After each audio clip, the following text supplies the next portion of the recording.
Hello, everyone, and welcome to another episode of the Business Growth Show, where we talk about all components of business and how to utilize them for exponential growth. My name is Ethan Cassiotis. I'm a serial entrepreneur, international speaker, results strategist, business coach, mentor, and consultant. After over 14 years of being in business and running multiple companies, I felt called to start this show. I see many people struggling to start or grow a business, which is why I want to help entrepreneurs achieve success in business quicker, more effectively, and sustainably. Today, I have an awesome guest. He's an entrepreneur, business strategist, real estate investor, speaker, and best-selling author. He successfully unlocks people's peak potential so they can achieve more than they ever thought possible. Welcome, Feng Chua, and thank you for being on my show. Hey, thank you very much. It's an awesome intro, and I'm very honored to be here. Awesome, love it. So great to have you on here as well. So you're a very successful entrepreneur. So for those people who don't know who you are, please introduce yourself by telling us a bit more about you and your journey. Well, for myself, I've always kind of liked working with people, but my journey wasn't actually working with people. My journey was starting off as an engineer because that's what I knew. I went to school, worked hard, studied engineering, became an engineer. And after a while, I realized you can only be at a company for so long before you become a number, regardless of how loyal you are and whatnot. And during the 2008 downturn in Canada, we had an issue where, everybody's losing their jobs. So that's when I started looking into real estate, got into my very first class and went through that course, learned more about real estate. And before our real estate kind of career kind of exploded, I also realized I was missing something else, the business side of real estate. I knew all the numbers, I could do all that as an engineer, but I was missing that relationship, missing that business aspect of how to make real estate work. And that's when I found a business coach and a real estate coach, worked through all that kind of stuff, been able to really explode our real estate portfolio. And then from there, started to write a few books on real estate, on mindset. And then from there, I did some more speaking engagements and then into coaching. So that's where I'm at now. Yeah, awesome. That's just a great portfolio of achievements. And I love it how you sort of, moved on from the business world and you've, done different things. And I think a really important component of that is like the coaching, like you said, getting coaches. They're so important in whatever it is, whether it's business, whether it's property, whether it's, mindset or other areas, that really helps us to get there quicker and, to make things aware to us that, we're not aware of. So that's the funny thing is, like, lots of people don't realize they need a coach in business. And for some reason, they understand they need coaches in, let's say, music, or coaches in athletics, or coaches in all these other things. But for some reason, when it comes to like their mindset and when it comes to their business, they go, "No, I can do it myself."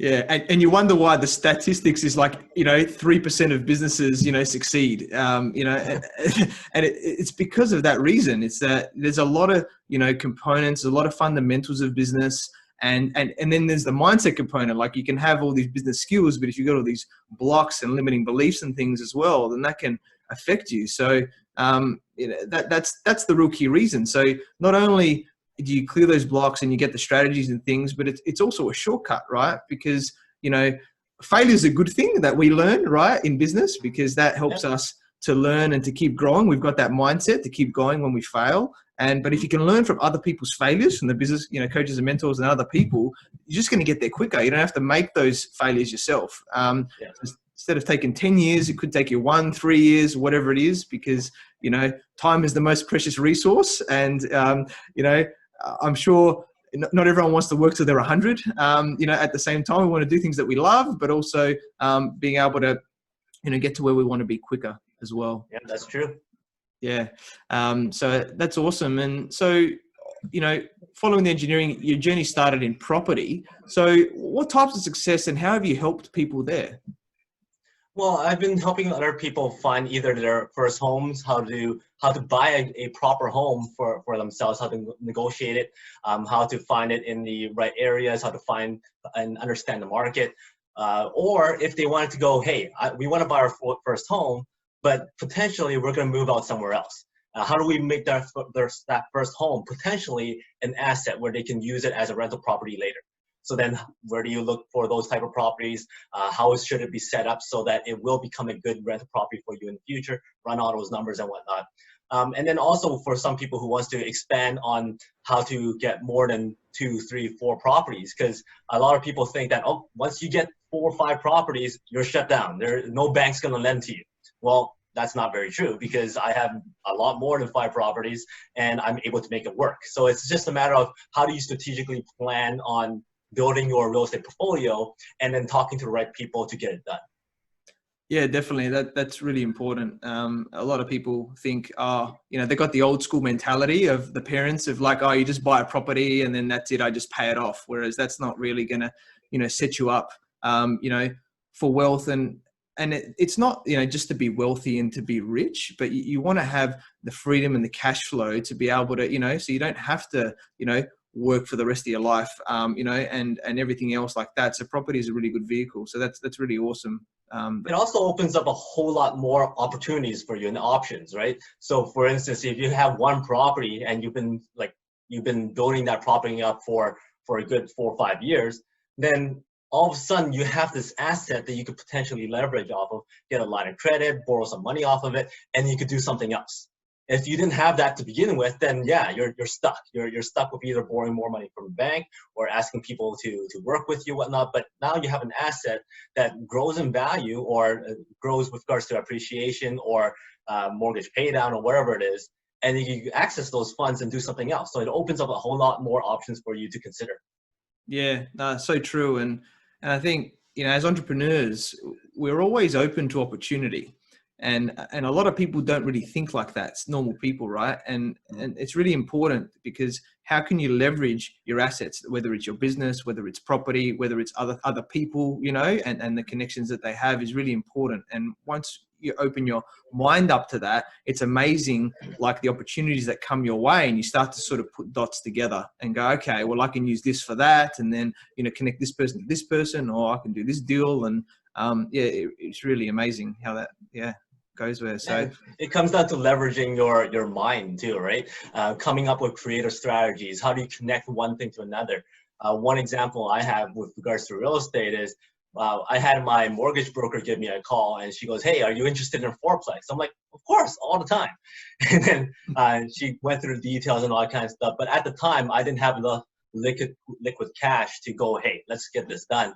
But I knew I had a good credit. I could qualify for a mortgage and whatnot. So in my mind, I go, hey, wait a minute. Let me ask a few more questions before I shut this completely down. And I go, I know that you're going to be calling down your list and all the people that you know and see if they're interested.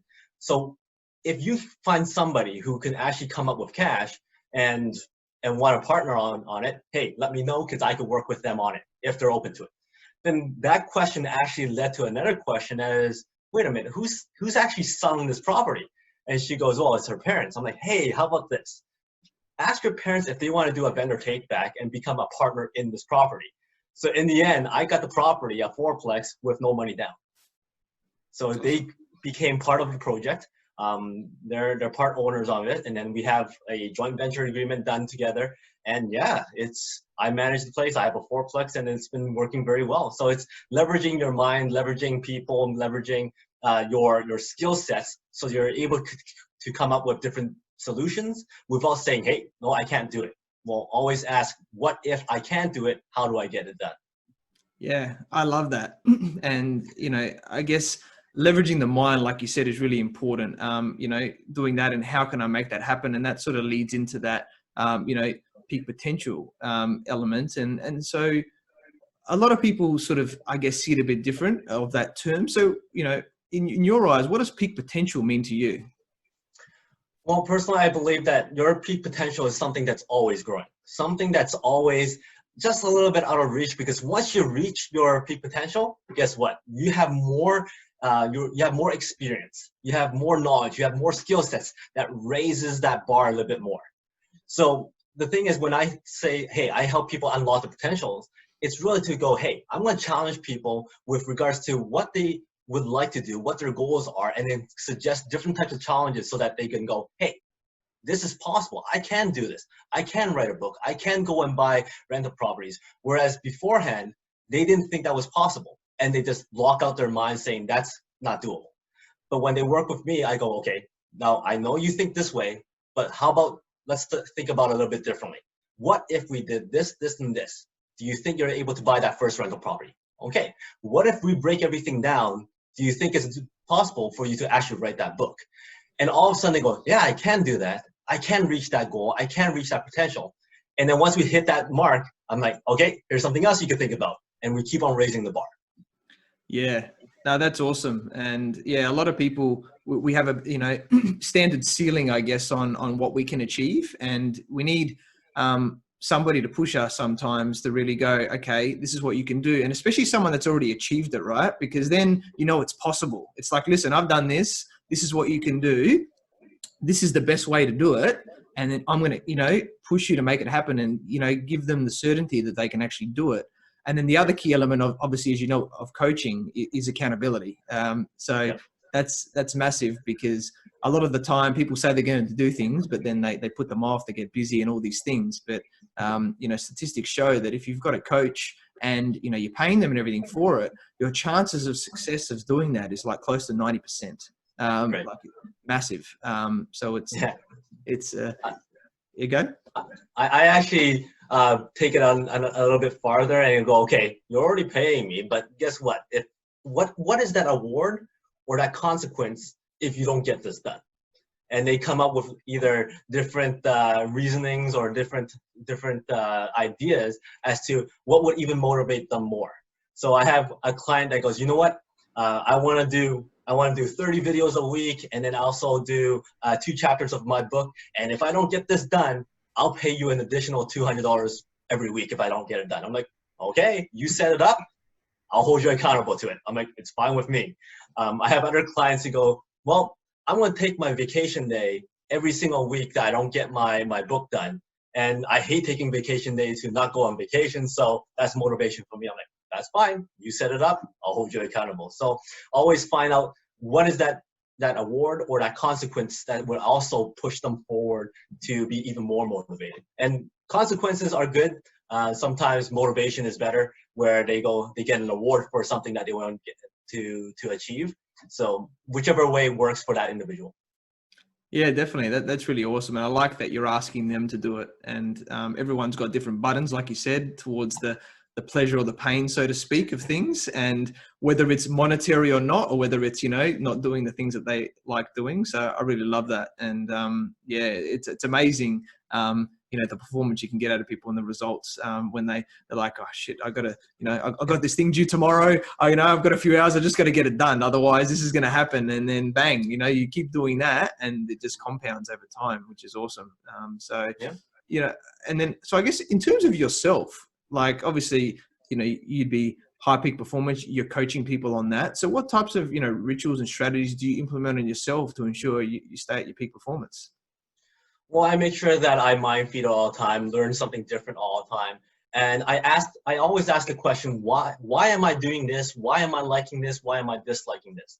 I think that's one thing that really allowed me to expand my knowledge and expand my ability to talk to people and relate to people.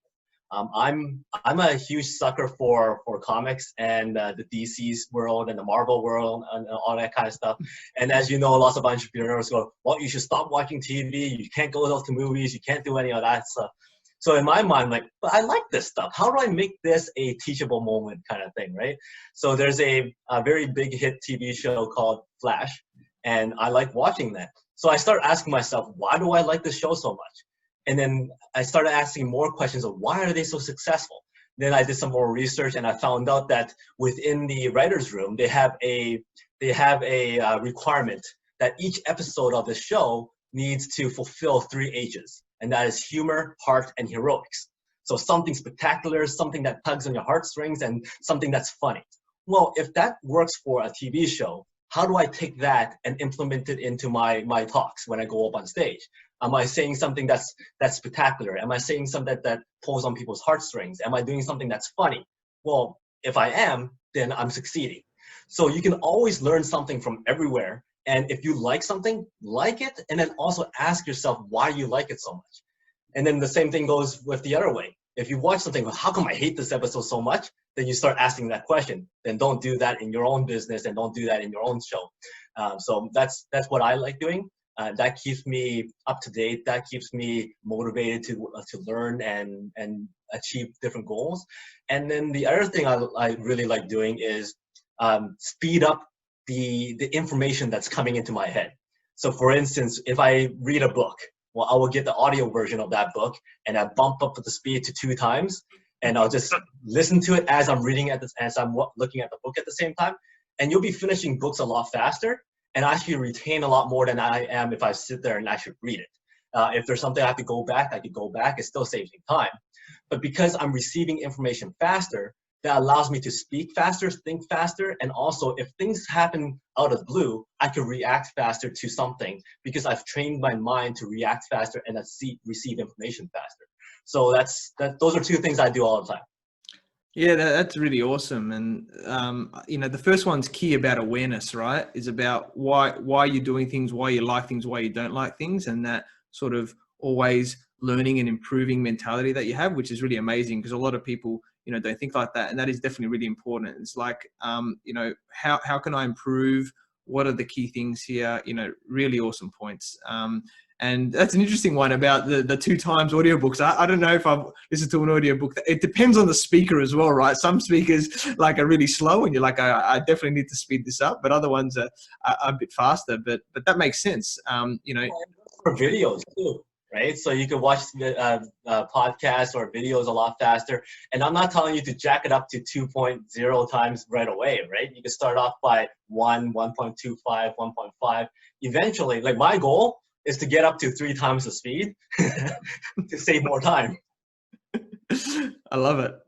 Yeah, well, like you said, it's incremental like that. And just like growth in general, right? You can't just go, like if someone, wants to, having a good morning routine and getting up really early, right, is a thing that a lot of successful entrepreneurs do. But if you're waking up at 7 a.m., starting to wake up at 4 a.m. the next day going forward is very challenging, right? Because you're not used to it.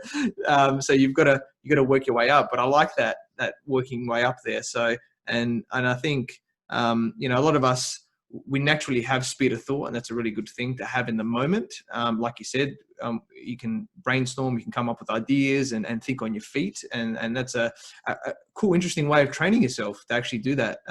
So that's really awesome. I love that one. Phong, I'm going to have to try that. I'll let you know how I go with speeding those things up over time. And if I can get it close to 3 as well. So one thing it doesn't work very well with is with comedy. Because a lot of comedy is timing. So once they blow through the punchline, then it's no longer funny. And the other thing is when you do that a lot, you're gonna start finding out that your friends talk very, very slow. You're gonna sit there and say, "Okay, come on, I want to hear more. Just tell me why are you talking so slow?" So what's very interesting is the fact that you're gonna realize that entrepreneurs and people who are very motivated in what they do, they naturally speak fast. So, and that's the thing, because they're excited, they're very motivated in what they do. So if you can receive information fast, you can actually talk to these people a lot faster too. So you save time. Yeah, definitely. I love it. It's all about maximizing our time. And yeah, I definitely normally speak fast as well. Sometimes I have to tell people that, just like, listen, I speak a little bit fast, just to let people know. But you're right. You fit into those circles, and yeah, and yeah, with friends, I think, those, you sort of talk about your circles, right? If we talk about friends now for a minute, is that, the people you spend a lot of time with, is who you become, as right? The 5 people close to you, or, all of that. So, if you're around entrepreneurial type people that lift you up, that make you want to grow and, support you and are in that sort of moment and you're speaking fast, it's amazing that it can help to foster that as well. Whereas, if you're around other people that are not on the same path or, are not supporting you, that can also be to your detriment as well. Yeah. So it also gives you versatility, right? So if you meet up with a potential client who is a little bit more slower when they speak, you can always adjust back down to speaking slower. But it's very difficult for you to adjust up to speak fast if you needed to, right? So the more options you have, the better. Yeah, no, I love that. Really awesome. So yeah, you've spoken on stage in front of thousands of people multiple times in Canada and the US, and as well as interviewing many very successful people. So tell us more about these achievements and your advice to people who want to go down a similar path. Well, it's always a thrill to be able to speak in front of a lot of people. And the thing is, it's for me, it's a lot of fun. I find it very engaging and find it very exhilarating to be able to do that. Back in my high school time, I actually competed in a lot of singing contests. So I was indirectly training for something I didn't even know I was going to be doing. So I guess that worked out very well for me. But for instance, speaking on stage, when people say you're going to be talking in front of 2,500 people or 4,000 people, the truth of the matter is, when you're up there, you don't feel like you're talking to that many people because all you can actually see is maybe the front 4 rows. Everything else is dark. So once you go up there, once you get past that initial, let's say 10, 20 seconds of so-called stage fright, then you should be able to just meld right into that whole role. My advice for anybody who's going up and speaking on stages or speaking in front of a whole group of people is, one, the whole fright thing, the whole nervousness, it's all inside you. So most people can't even see that. Once you go up there, act like you belong, you're there for a reason, and people is going to introduce you. If the introduction person is good, they will make you feel like a star. They're going to give you the credibility to go up there. So you're already the subject matter expert when you go up there. So that everybody's actually waiting for you to speak on something of value. So as long as you go up there and speak your mind, then you've already fulfilled that. How you feel, people won't see. And the other thing is, when you go up and speak, lots of people are saying, oh, I wish that was me, kind of thing, right? So they're actually jealous of you for not being able to do it. So in fact, you're the person that's doing it anyway, so you should own up to it. Never ever tell people this is my very first time. Never ever tell people that, you know what, I'm very nervous, because once you say that, you give the audience the reason to go, okay, yeah, that person messed up. Oh, they missed here. And then they go, oh, that's okay. And it also indirectly gives you the excuse to justify why you didn't do well. So those are 2 things I highly recommend, and just keep that in mind. And once you go up and speak, it gets a lot easier. Oh, and a third little point is, ask a series of questions, 3 questions once you start, because once you ask a question, you let the audience do some thinking, the pressure's off of you. By the time they respond back, raise their hand or something like that, you ask your second question and then your third question. By then, you've already settled into the environment and you're going to be a lot more comfortable after that. Yeah, I love that. They're really, really awesome points in that. And yeah, I completely agree with you that, you know, it's quite exhilarating, like speaking on stage. And I spoke, like you, a mega success in front of, you know, 2,500 people. And, you know, that was like on a big level, my first time in front of, you know, that many people. But I acted, you know, like you said, and I went in there like, you know, I had the mindset. I'm like, I'm going to go in there. I'm going to be confident. I'm going to smash it out, you know, sort of, you know, good self-talk. It's not like, you know, I'm acting like I'm there, right, with the people on stage, you know, with very successful people there on stage as well. And, you know, when you're there, when you breed that confidence, and some people, if they, you know, I make myself a bit excited. That's the way I do for me. It's like, you know, it's like, oh, it's as awesome. And, you know, it happened to me a while ago when I did my first sort of speech when I was many years ago at my previous company. And I'd never done a speech in front of, you know, hundreds of people. And I was, you know, I got appointed the sort of CEO, Chief Entertainment Officer of the social club there, just because I was, you know, a very social person. And they wanted me to do a talk at their sort of quarterly, you know, meetings that they had, and all the senior executives, you know, of all the different departments, the managing director, everyone would speak, right? And they were like, oh, it'd be really good for you to promote it. No one had ever done this before, right? And I'm like, all right, I'll do it. You know, I'm always up for a challenge, and I'd never done anything like that before. And, you know, I just sort of looked a bit of stuff up, you know, structured it, talked a bit of my story. And, you know, I got up there and I was really nervous, right? It was really my first speech a long time ago. And I just went up and just made myself really excited, brought the energy into it. And I had like at least a third of the audience, right? I reckon there was 200-300 people. So there was like 70 to 100 people. It was like so many people that came up to me and shook my hand after that. and just said, like, you know, I was falling asleep before you came on near the end, and then, you know, you came on and you just woke me up, and it was amazing, you know. So, you know, not trying to discredit all the other people, because they're probably just doing, you know, standard things. But I think that sort of emotion and the journey, like you said, whether it's asking questions, getting people involved, you know, telling stories, you know, where you can, in where you speak as well, or just providing value to people that really connects to people is really important on that as well. So yeah, it's really awesome. Yeah, so in terms of you know, like business strategies, right? So you're obviously, you focus on those areas as well. So what areas do you help them on, and you know, which do you think is the most important? I think one of the most important things that you think about when it comes to having a business strategy is, how do you do one thing, and how do you do 2, 3, 4 things at once? Okay, can you do one thing that helps out with a whole bunch of different things? For example, I coach people in writing books for credibility. I coach people in building their podcasts. I coach people in coming up with branding, coming up with interview scenarios and all that kind of stuff. And so how can you do all that together? People start thinking, well, I have to start this, I have to start that, I have to do this. Well, really, all you have to do is come up with, let's say if somebody wanted to do a podcast, and they also wanted to write a book, and they also wanted to do videos for YouTube and all that kind of stuff. Well, you could do one thing that covers all 3 things all at once, and also give you credibility in all 3 things. So how do you do that? Well, you structure your first 3 episodes for your podcast, first 10 episodes of your podcast, as something that has an overarching topic, right? If you do 10 minutes per episode, well, 10 minutes would actually equate to a chapter of a book after you transcribe it.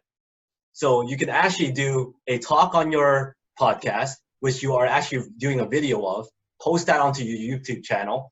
You could extract that, post that onto your podcast, which is audio. Then you could transcribe it and package it all up, and it becomes your next book kind of thing, right? So it comes down to efficiency, and also how do you make everything congruent with each other.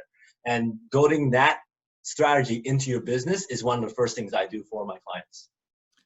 Yeah, I love that. How you're mixing all that together and repurposing. It's so important these days. And you know, taking out micro content as well, you know, from certain things. If you've got these awesome podcasts, you know, that we do, and videos, you can always take out little bits as well, so people can get taste testers. I know you do that as well. And yeah, writing the book, yeah, transcriptions, you know, rev.com was quite massive when it came out in terms of transcribing things, you know, automatically for people. And you know, there's obviously other areas as well, but that's, I think you can speak 3 times the speed that you can write, right? So, you know, if you just, you know, even speaking, like obviously do it in the podcast and everything like that, but if you want to add little bits or something, just speak it, record it, right? And then, you know, that, because, you know, we get into flow as well when we speak, in that way, when we can get into that zone. So that helps as well to get out. You can always edit it, you know, in the words later, but as long as you get the general gist of it. Yeah. I heard there was a joke on Facebook recently I saw, and the question was, how do I eliminate my ahs and ums and so's and ands and all that kind of stuff? They said, well, record it, and once you get tired of and frustrated of editing them out, you'll eventually reduce the amount of times you say ahs and ums. I'm like, that sounds right. I like that. I think I've got to work on that a bit as well, as a lot of people do. But it's a constant growth, right? We're not perfect. A lot of people think, oh, you know, I've got to do my podcast, or I've got to do a video, and or what if I say this, or I do and that. It's like, doesn't matter. You know, no one's perfect. Just give it a shot, and we're just constant improvement, right? Making that happen. So no, that's really awesome. And the thing is, like for a lot of people, I think it has to do with positioning yourself, right? So let's say if you wanted to start doing videos and doing podcasts, and you're too afraid of doing it because you don't think it's perfect. Well, put it out there into the universe and say, hey, I just took on this challenge. I would love to see your support. I would love to hear your comments. But this is going to be a challenge, and I'm very excited to do it. I'm going to do 1 video a week, and it's going to start tomorrow. Well, once you put it out there, most likely, most of your friends that's on Facebook is going to go, hey, good job, go ahead, and all that kind of stuff. After a good, half a year, you'll be all natural. You'll be fine. It'll be fun. That's right. I love that. It's building that muscle, right, of doing things constantly, and then it just becomes, you become competent, right, and confidence and everything like that in it. So it's in whatever you do.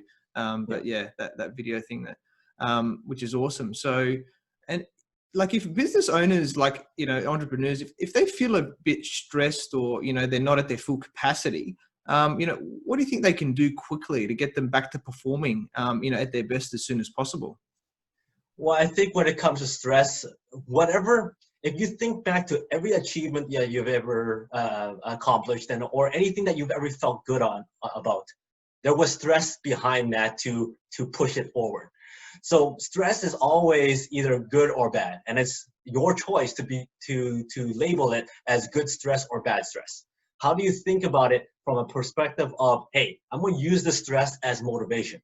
So for instance, during the COVID lockdown and lots of people losing their jobs, lots of people not able to go to work or stay stuck at home, lots of people are going, well, this sucks. It's not gonna, I'm going to wait for something to happen. I'm going to wait for the government to help out. I'm going to wait for my job to come back. Well, that's a type of stress that you're labeling it as a bad stress. But if you go, hey, let's utilize this period of time where I'm stuck at home and I'm going to start learning more about podcasting, or I'm going to start learning more about writing books. Well, after that whole lockdown is lifted, then guess what? You're a lot farther ahead than where you were before. So it's a matter of how do you look at that stress and use that stress as a motivation rather than something that's going to demotivate you. The other thing I would suggest is have something that completely disrupts that momentum.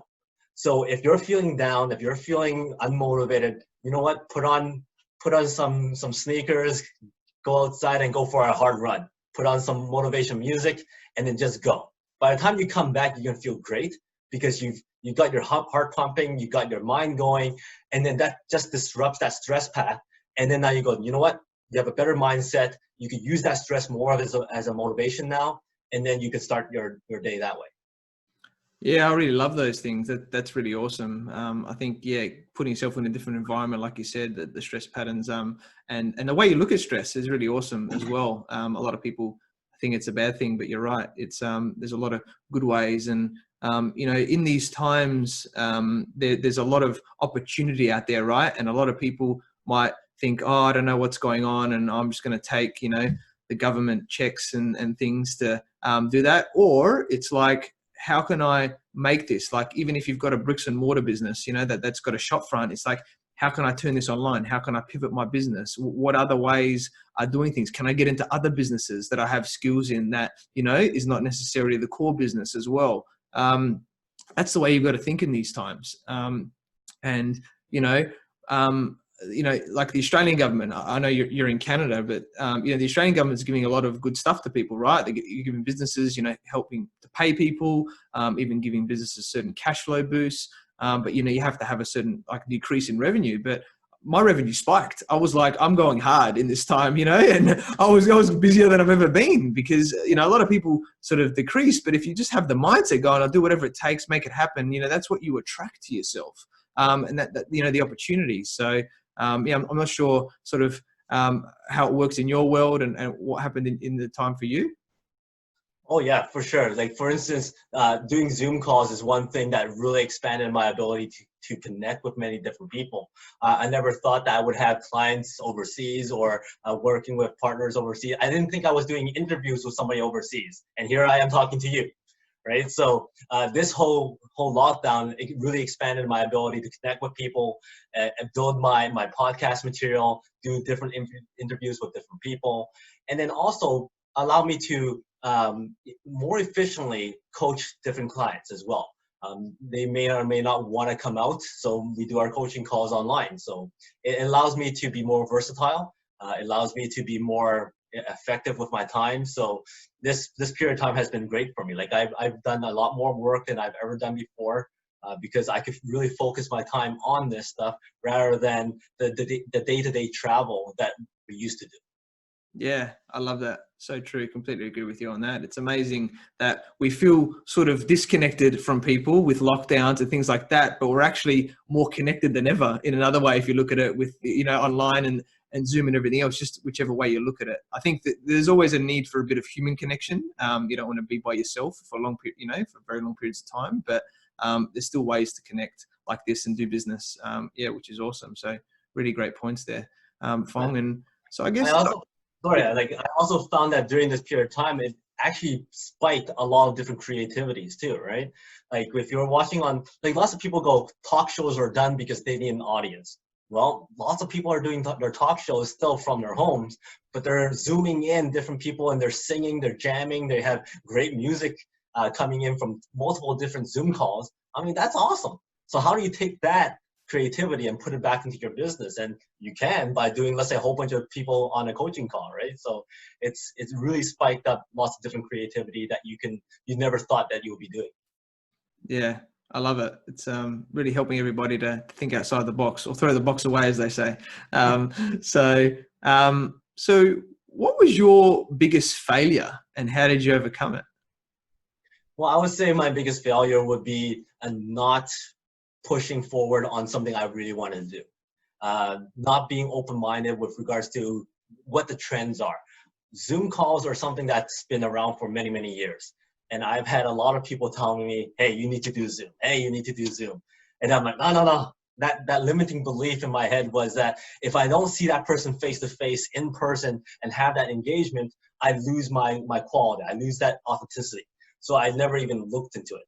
Well, sure enough, you have to do Zoom now. So that's something that I realized that I needed to be more open and more engaging with different types of technology, different trends, so that you're a little bit more relatable with stuff, right? So that's something I learned in this case, and always listen to your coaches. Yeah, definitely. Trends are really important, and definitely listen to coaches. So yeah, really great points there, Phong. And so we sort of touched on it, but you also have a podcast, the Peak Potential Success Show, along with a weekly video series, Make More Mind Bites on your YouTube channel. So please let everybody know more about them. Well, the Make More Mind Bites actually started off as a dare. I was very afraid of speaking on video and posting stuff on video online. And I was part of a mastermind group at the time. And one person stood up and goes, well, if you do it, I'll do it. And then 3 other people stood up and, well, if you guys all do it, then I'll do it. Well, in the end, I was the only one that actually did it for a whole year. And when I talked to the person who challenged me, he goes, I just want to see if you wanted to do it. So I wasn't even going to do it in the first place. I'm like, okay, great. Well, thank you anyways. So it was just the Mind Bites is something that every week I post a motivational comment or a little tidbit that allows you to either get motivated or apply to your business or apply to your mind so that you can work on certain things throughout the week. And it's just good 2-3 minutes or something like that. And then the podcast is on the Peak Potential Success Show, which I have right there. And really, I find that success is different for everybody. And peak potential is different for everybody as well. And it actually applies to many different industries and lots of different people.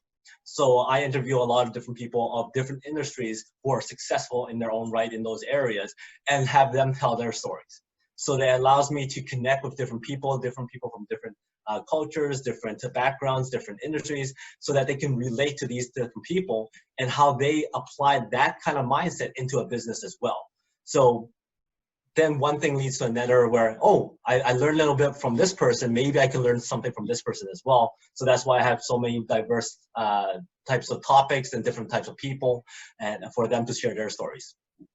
Yeah, I love that. I think the little mind bites is a really cool thing because some people just want that, few minutes of, a bit of motivation and value, which is awesome. And it's funny that person, even though they didn't really want to do it, but they still made you accountable, right? By saying that you were going to do it, which is really important. So it was almost like having a coach, but without, doing it there. So that's really awesome that you did it for a whole year, that you stuck to it. So that's really shows your character there, which is amazing. And your podcast, I've listened to it. It is awesome. You're getting some really awesome people on there and asking some really great questions and being very different. So I definitely, invite everybody to check it out. It is really awesome on there as well. So, and enough, everybody's going to see Ethan on my show too. So it's good. It's just a matter of time. That's it, man. You let me know whenever it is, and we'll make it happen, I'm sure. Love it. So with your partner Jessica, you're also authors of the Make More Work Less book series, which currently includes 5 books. So yeah, please let everybody know a bit more about how this book series can help us.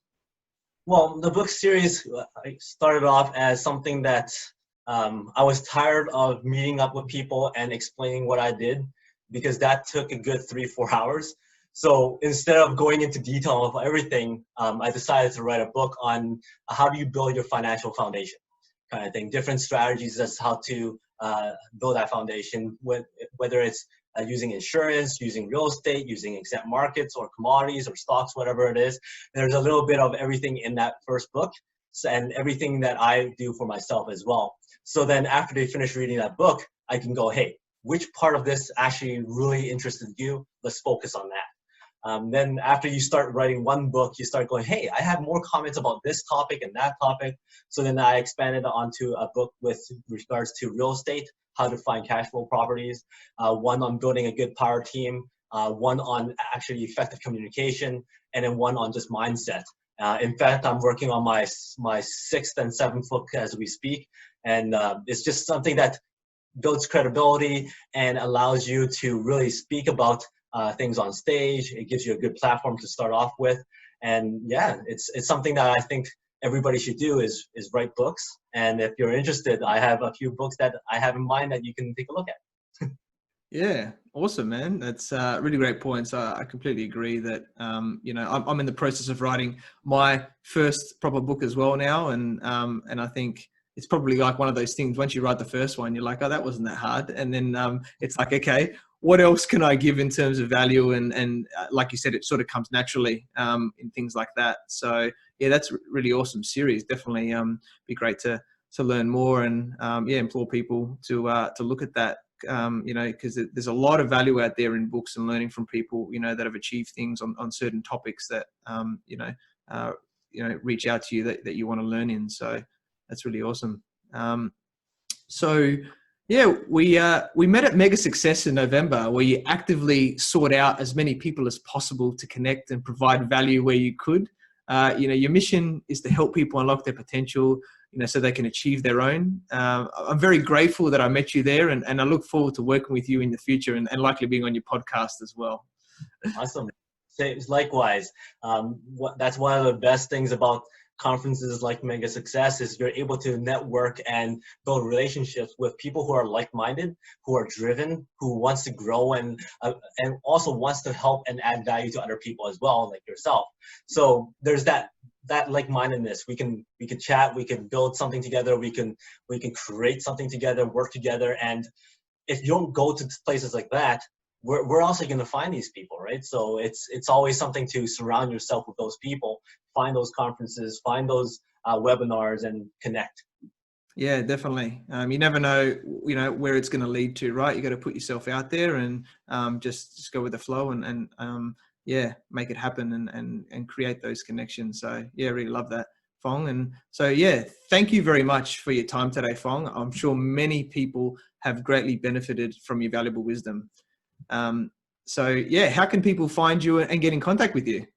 Well, first of all, thank you very much for having me on here. It's an honor, and I love doing stuff like this because I just love being able to connect with people. If people do want to reach out, my contact would be on my Facebook. You can find me there. You could go to my YouTube channel, which is Your Area TV. I have lots of great content on there. All my Mind Bites is on there. You could follow me on my podcast, The Peak Potential Success Show, or email me at phong.chua@yourarea.com. Awesome. Lovely, Phong. Well, thank you everyone for watching and listening to this show where we talk about everything on business growth. You can find me on Facebook, LinkedIn, and Instagram as Athan Casiotis, or visit my website, athancasiotis.com. I completely agree with you, or do I? The only way you'll know is if you tune in next time. Until next time, remember that our business grows when we learn skills and take action using them in spite of fear. Have a great day.